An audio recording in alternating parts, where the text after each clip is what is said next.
Good evening, ladies and gentlemen. Today is Saturday, 12th November, and we have a special broadcast today following up on George Webb's broadcast with Peter Duke earlier. This is, continuing the some of the momentum that we've gained by going to the Los Angeles courtroom. As I said yesterday, we had 7 Ospreys flew across country. 1 drove down 16 hours from state of Washington in order to be present at the Eugene U trial. And the reason I put on the graphic here to my left is that we are having an effect. The best example that the work we do as researchers, and in combination with a few boots on the ground researchers and citizen journalists, is that we have, best example is the trial of the 3 co-conspirators in the European adoption case. European adoption consultants up in Strongsville, Ohio. The first arrests were made in 2014. And finally, after 7.5 years, 3 people did go to jail. I think the maximum sentence was 14 months, but at least 3 people did go to jail. We didn't get Peter Strzok Jr., we didn't get Lisa Page, but we got the 3 that we got, thanks to some very hard work by people like Harry the Greek, and all the good people who supported him with their actual research, with donations, with getting the word out, publicizing his articles. There is some benefit to the work that we do, and I just want to share a letter that one of our subscribers sent to us. She actually sent it back on Monday. This is KC in Tennessee, and she said that basically we helped her to avoid going crazy. By watching neighborhood news. She started watching neighborhood news in March, and finally she bought a couple of the books. She shared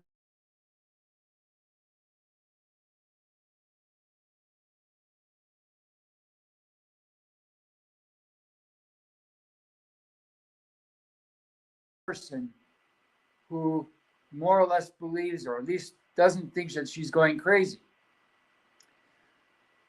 Getting these books out is important. Getting the information that George Webb and the other citizen journalists are producing at risk is important. The word is getting out. We just have to do more of it. We have to do it better. We have to be a little more organized. We have to plan ahead of time for things like the trial in the Los Angeles Superior Court trial going on for Eugene U. We just have to, be more cohesive as a team. We can't give up now. Now that we're producing some fruits. Let's go to the actual trial itself.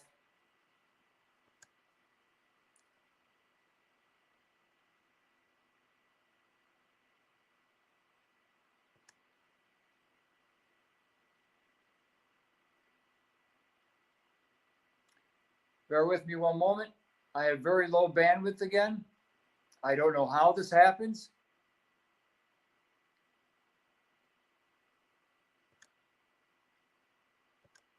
Okay. Share screen.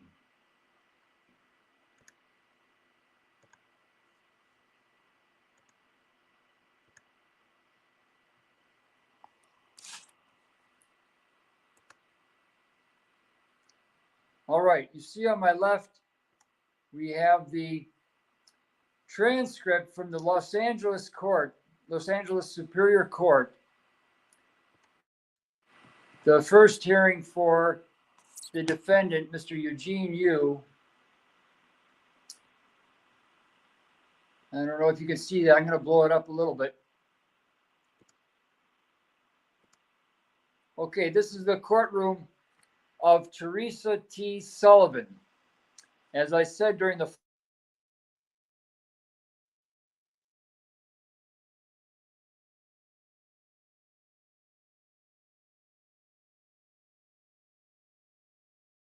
official, including the judges who are elected by the people, every elected official has thousands, if not tens of thousands of photographs on the internet.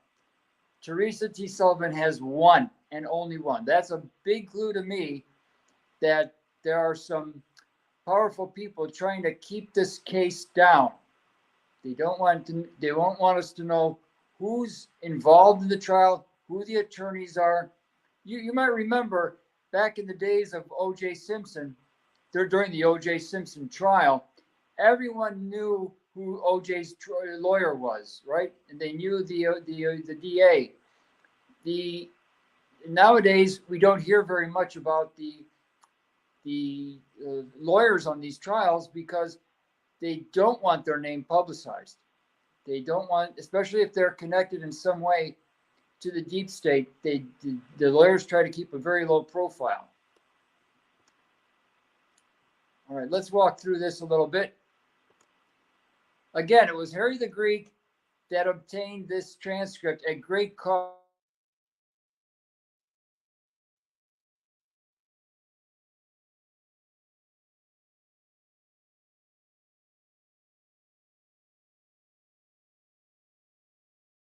Of the money, I think it was $200 that he paid for the transcript, and it took 3 weeks to get to him. Well, he asked how come it takes so long? Well, the someone at the clerk of court said, well, I have to go on vacation for a week, and then there's this other thing that's more important, and well, it'll get there when it gets there. And Harry, wrote her back and saying, it's kind of urgent. I need this transcript as soon as possible. And you probably already have it. The same day, the court stenographer has to produce it the same day or maybe the next day. Why does it have to take 3 weeks? Well, the obvious answer is they don't want this information getting out. This transcript is very important. Okay, so we have Eric V. Neff.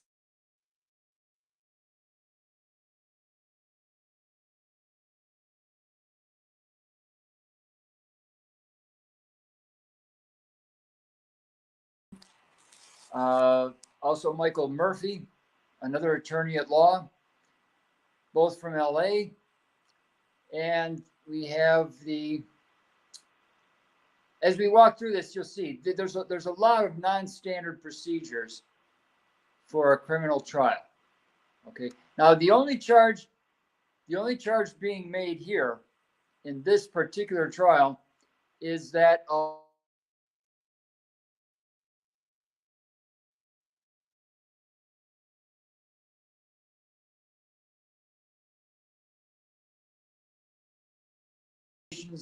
spying on behalf of Beijing or any other government. There's no accusations of gross misconduct other than stealing money from the taxpayer in California. But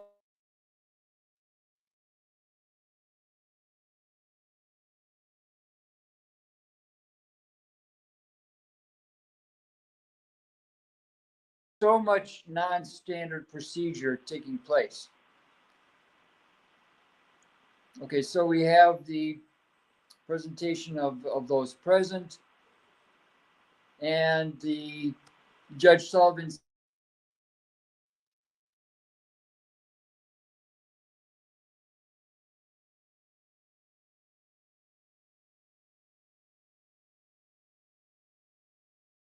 Dean says, where would the court like us to stand? So she and Mr. Yu are standing in front of the court, and Judge Sullivan says, okay, let's try this again.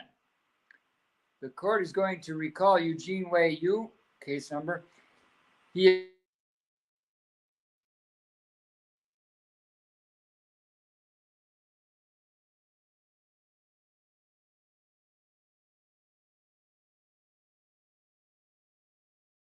You, who is present. Your Honor, he was ordered to this court by Department 100 today, and he was ordered to Department 100 from a court in Michigan last week. So he's been present at least 2 days this week to try to get before Your Honor. Mr. Neff, the DA, Deputy DA, Eric Neff for the people, Your Honor. And Judge Sullivan says, all right, good morning. Before we begin the proceedings, I did want to disclose on the record something that I brought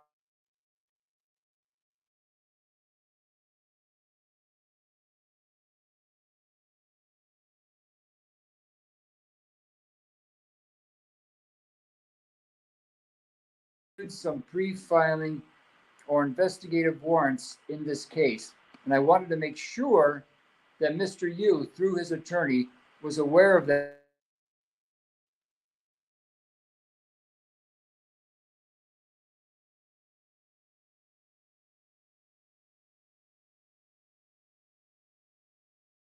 Formal reading of this complaint statement of rights. Your Honor, if we could, I would ask the court to put the arraignment over to the end of hearing on bail. If bond is granted, we'll probably waive or ask that the arraignment be continued.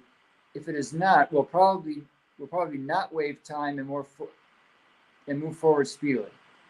Judge Sullivan agrees. Let me hear from Mr. Neff.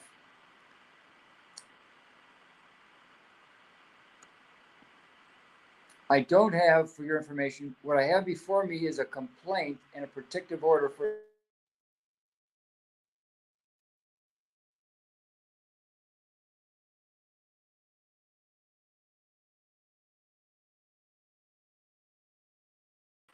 I don't have a bail schedule. I don't have any history of the case or procedures underlying it.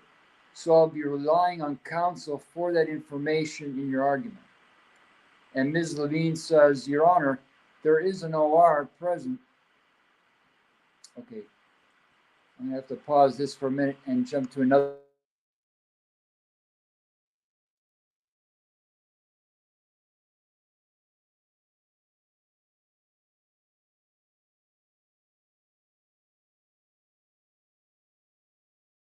From the start, Judge Sullivan is saying, hey, things are not quite right. This is at least our second attempt to get this hearing going. And I don't have all the papers in front of me that I should have. What's the deal? And then there's they start arguing over the bond, whether it should be $1 million bond or 2 million. But where is that other graphic that I wanted to put up?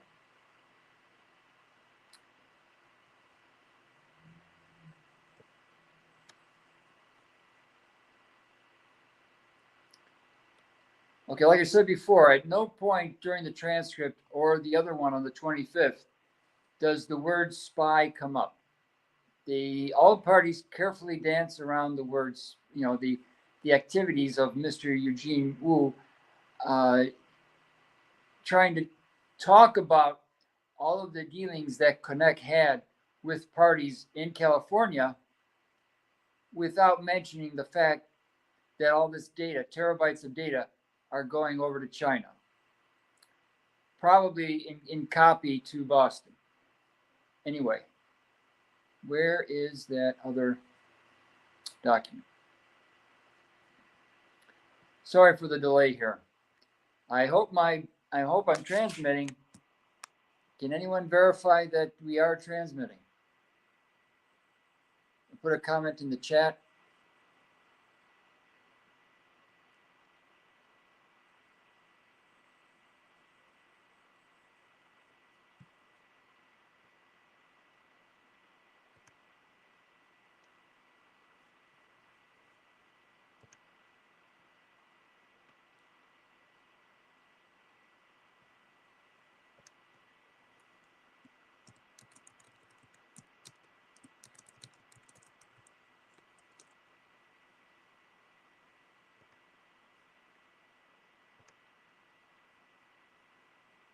All right, I found it.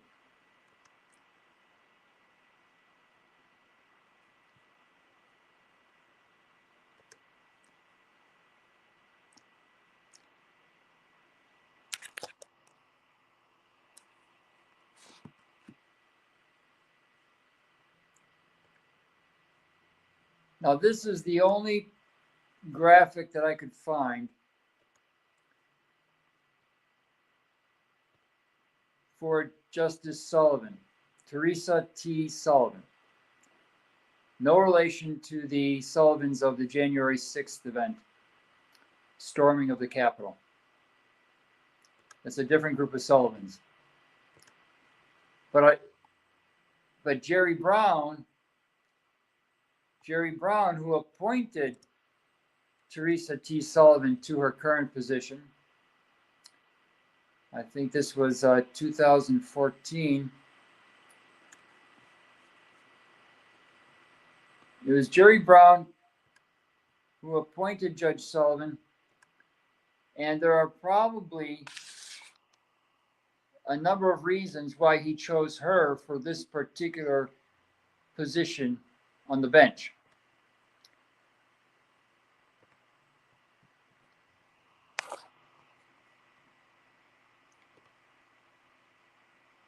Okay, there you see her on the lower right.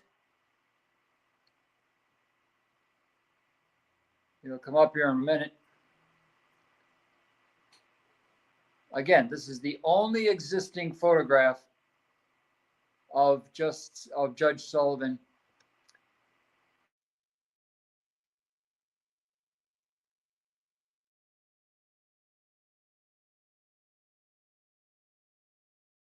So what's going to happen here, we're going to march through this transcript and later the one on the 25th and try and explain some of the people who are not being named. We're going to read between the lines and add some information that George brought up today and yesterday.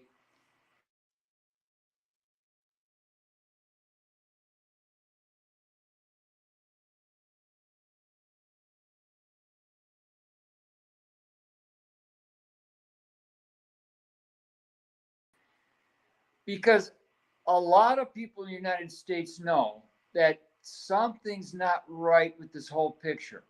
I was on the bus a couple days ago, and two women, elderly women, who I don't believe use computers. They don't use Facebook. They don't use Twitter. They were saying, "Hey, maybe this election business. Maybe we should redo the whole election."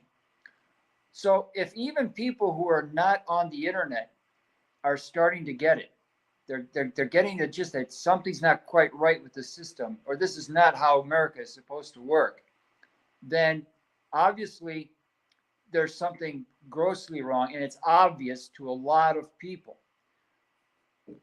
What we have to do as Ospreys, and this is why I displayed the Scooby-Doo graphic at the beginning, what we have to do as Ospreys and like-minded is we have to do the very tedious work like that which Harry the Greek and a lot of other researchers, the Mobster Fool is a good example, are doing day after day after day. It's being a hero this time is not like, being Batman or who is the other character? My favorite as a kid was Aquaman. Being a hero doesn't mean doing Olympic things over the course of 30 seconds. Being a hero now means going to the library, looking at microfiche, looking at microfilm, going to the clerk of courts and pulling records. And if you have to, paying 50 or 60 bucks for the record. This is the hard, tedious work that constitutes real heroism today. And eventually, when you have enough information, you and a few other people have to go make a citizen's arrest. Yes, citizen's arrest. That's when it takes physical courage, because you know that a certain person is guilty as hell, but you also know that the local sheriff or the local PD is not going to come arrest him. So having the moral courage to execute the citizen's arrest is going to be required. We'll get to that much later. Right now, let's go back to the transcript. We are having, for those who just joined us, Professor Hamamoto pointed out that we are getting small wins now and then. And like I said earlier, the fact that the three people who headed up European adoption consultants all did a year or a little more than a year in jail, or will do a little more than a year in jail, is a sign that we can win with a lot of hard work and faith. We have to keep the faith. Where did the transcript go?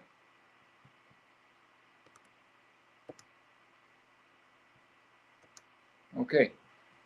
Sorry about this, ladies and gentlemen. I know the presentation work needs we need better tools for.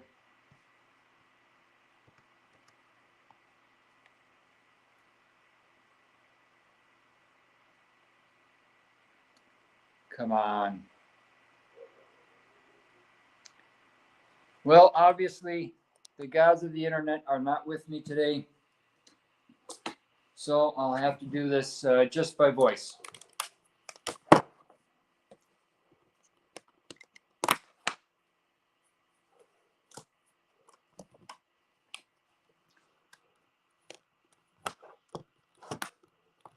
We're going to have to go analog. So I will display by holding up some parts of George's book.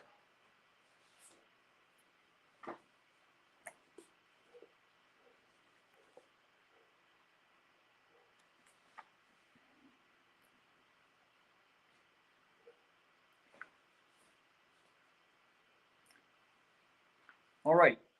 For those who want a copy, please email me and I will send you a copy of the transcript of the Los Angeles Superior Court trial of Mr. Eugene Wu, the two transcripts I have for October 14th and October 25th. Each of them is a very interesting read, and it shows you that there are tectonic plate shifting powers at work here, because it's how each of the parties dances around certain arguments and avoids altogether mentioning the things that U.S. citizens would really like to know, like were there terabytes of data going back to China? And why do we even have people who grew up for the first 30 years of their life in China working American elections? What's the deal with that? So email me if you want a copy. Back to George's books. Why are George Webb's books important? Because everyone's beginning to talk about Vanguard and Blackrock, and yeah, the guys on Wall Street are pretty bad, and insider trading is now du jour, it's trendy. No one ever goes to jail for insider trading. They know that the gold price is being manipulated, the silver price is being manipulated. But George has always said, and he's shown by actually doing it, you have to go get the receipts. You have to name names. This is why we consider the Connect trial a success. We think that it's partially due to the Osprey's hard efforts that have brought, well, True the Vote put out the name Connect Voting Solutions, but it was the Ospreys who are doing the very tedious work of tracking down his connections, like Lionel Nee and all of Lionel Nee's associates, and had all of his business ties to Wall Street and to laboratories in Boston, and now to Amsterdam. Books like this one.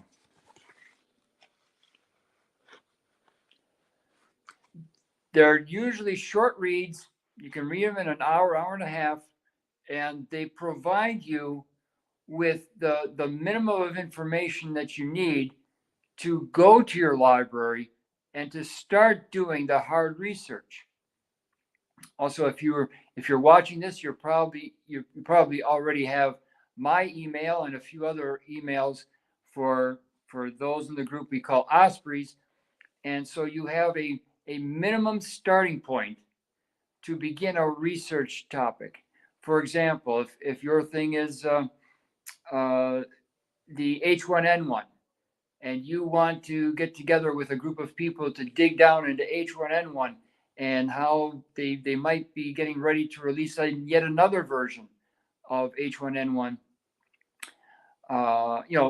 accidentally leak it from a biolab, then you read George's Rock Island virus, and then work with me and a couple other people to put together an initial group. Whatever your favorite research topic is, we have the resources required to give you a starting point. To for those of you who used to work in a laboratory, biological or other, if you used to work in a laboratory, please come forward. Put yourself in contact with me or with the great Carol M, West Coast Carol, and tell us what your difficulty is, why you have not been able to come forward yet with the news, with the critical information that you have and want to share. Give us a hint. We're gonna start something called Whistleblower Saturdays again. Hopefully in the Atlanta area, I'll be able to conduct personally the Whistleblower Saturdays, and until I'll be down at Centennial Olympic Park, and I'll say at a certain hour. And then if you have information you want to share, or you just want to know what kind of people Research Roadshow works with, come down to the park and greet us, and then as you get to know us, maybe you'll be able to share the critical information that you have. I don't know if anybody saw it yet, but there's a billboard a few blocks down from the CDC, the Centers for Disease Narrative Control, and the billboard is by Steve Kirsch. It was put up by Steve Kirsch, and it says, "How many more kids have to die?" It's fantastic. It's just fantastic. But Steve Kirsch had to be given, he wasn't always in his current mode. Steve Kirsch at some point said, "Wait a minute, something's not right." And it took someone like a Mark Kulak or George Webb or Harry the Greek to get Steve Kirsch accustomed to the idea that, hey, wait, maybe this is deeper. Maybe it's uglier than I thought. Okay. Now he'd seen over on in Silicon Valley, he'd seen some mischief.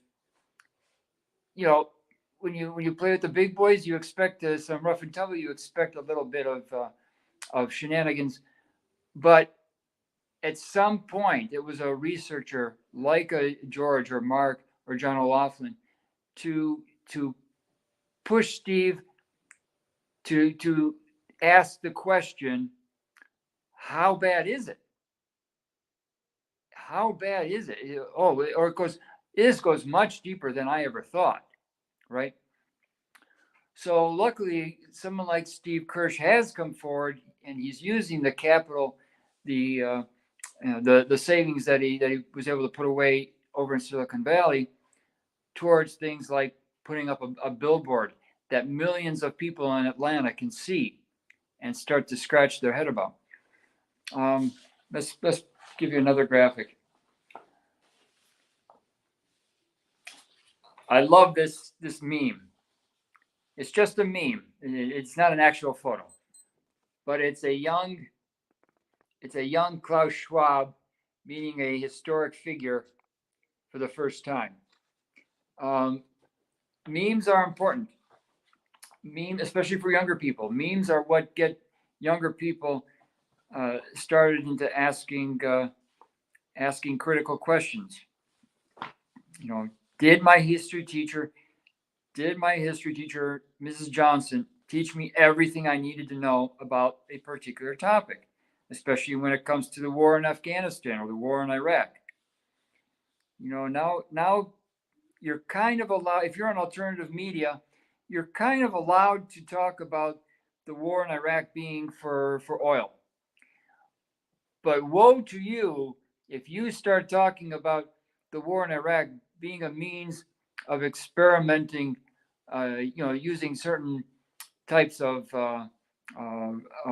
experiments for nanoferritin or something else to work on the experimenting with human blood or human livers or human kidneys, and not only on foreign soldiers but on our own soldiers, on US and UK soldiers.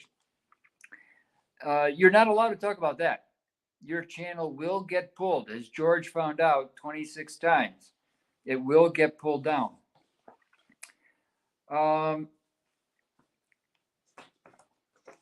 So we have, everybody's heard that there's some strange experiments going on at Boston area laboratories, and at labs, federal labs around the world, especially in the Ukraine. But what many people don't know is they don't have any way to actually find the receipts that are available to them in their hometown.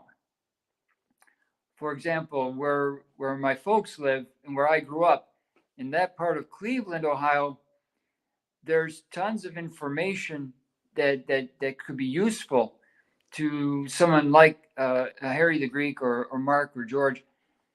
But most people who live in that part of Ohio, they don't even know to be looking. And what these books do is these books give you a few names, a few key departments within the laboratory that you can say, oh, wait a minute. Yeah, my brother-in-law used to work with a guy that worked with Robert Malone. And we thought Robert Malone was a pretty good guy. I'll ask my brother-in-law if he still has access to some of those records and see if we can get more information on Robert Malone. It's this kind of puzzle piece. Many of you have done really large puzzles at one point in your life, right? 1,000 pieces, 2,000 pieces. We're working on a very, very large puzzle, and it's the puzzle has different frames. It's like we have a bunch of a whole bunch of pieces from 10 different time frames, and you have to not only figure out where each piece of the puzzle fits within a particular frame, but you don't even know which frame that puzzle piece is on yet. So George's books that are being rewritten now by the great Eddie Adds are going to produce give you the ability to conduct in your hometown or at your place of work the means, the little nuggets of information required to begin a proper search, to start pulling on the threads of the sweater and to start connecting the dots. So I encourage everybody to write to us, and we'll give you a list of the 42 books. I think only 7 are available right now, republished by Eddie Adds, but the others are coming soon. You can always go to George's Substack. That's georgewebb.substack.com. And I'm not sure if he's monetized it yet, but most of the stuff is still free.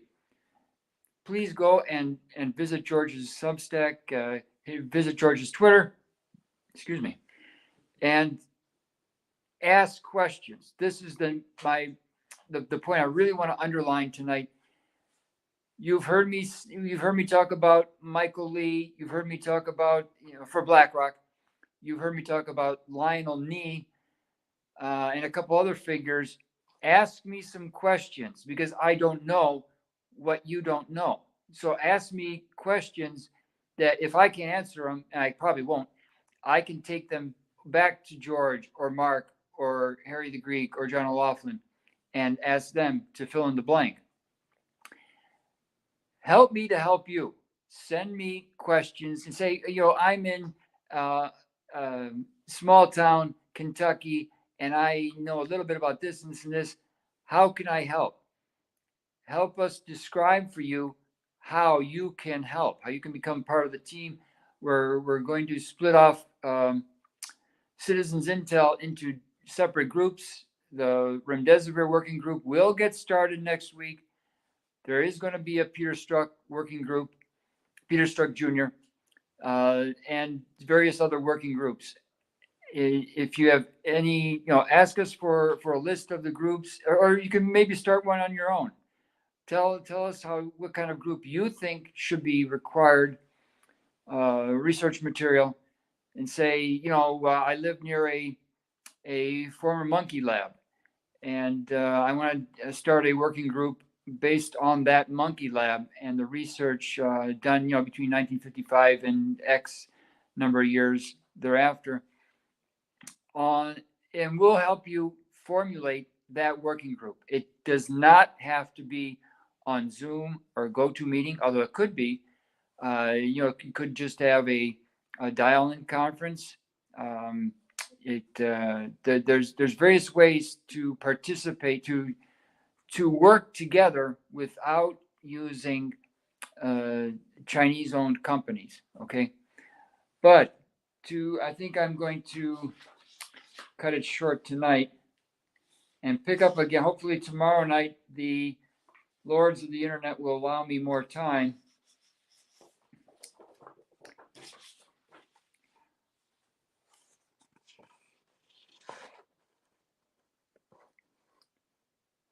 Shout out to Judith.